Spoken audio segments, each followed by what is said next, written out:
So I think the abortion issue has been very much tempered down, and I've answered, I think, very well in the debate, and it seems to be much less of an issue, especially for those where they have the exceptions, as you know. And I think it's, when I look, for 52 years, they wanted to bring abortion back to the states. They wanted to get rid of Roe v. Wade, and that's Democrats, Republicans, and independents, and everybody, liberals, conservatives, everybody wanted it back in the states, and I did that.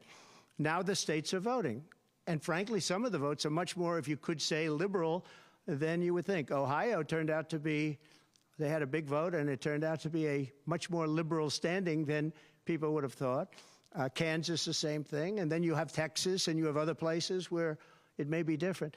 But the issue has been brought back to the states now. And like Ronald Reagan, I believe in the exceptions for rape, incest, and life of the mother.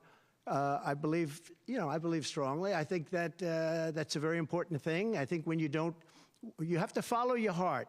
But when you don't believe in the exceptions, I think it's much tougher. It's a much tougher issue. But about 82% of Republicans do believe in exceptions. I think and a lot of them are changing their mind and coming even further. I think that abortion has become much less of an issue. It's a very small, I think it's actually going to be a very small issue. What I've done is I've done what every Democrat and every Republican wanted to have done, and we brought that issue back to the states. And now the states are voting on it. And frankly, some of the votes are a lot different than people would have thought. But it's the vote of the people is taking care of it. And, you know, when you think about the Democrats are really the radical ones on this, because they're allowed to do abortion on the 8th and 9th month, and even after birth. If you look at your new governor from Minnesota, he's talking about, he's like the governor previous, the former governor. I don't want to get him mixed up, because Glenn is doing a good job, and he's leading our whole campaign in Virginia, Glenn Youngkin. But previous to Glenn, the governor, he said, the baby will be born, we will put the baby aside, and we will decide with the mother what we're going to do. In other words, whether or not we're going to kill the baby. The Minnesota gentleman, this guy agrees with that.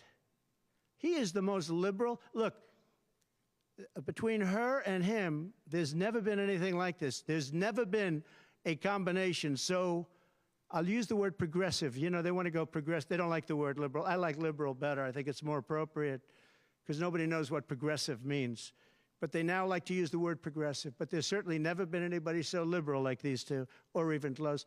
I think the abortion issue has been taken down many notches. I don't think it's a big factor anymore, really. And when people hear what I said in the debate, and I think I said it very well during the debate, we brought it back to the states. Everybody wanted it in the states. And very importantly, and you think about this, assuming you have exceptions. If you don't have exceptions, it's a more difficult thing. At the same time, there are people that strongly feel that way, and you have to follow your heart, and you should follow your heart. But that issue is very much subdued. Yeah, thank you.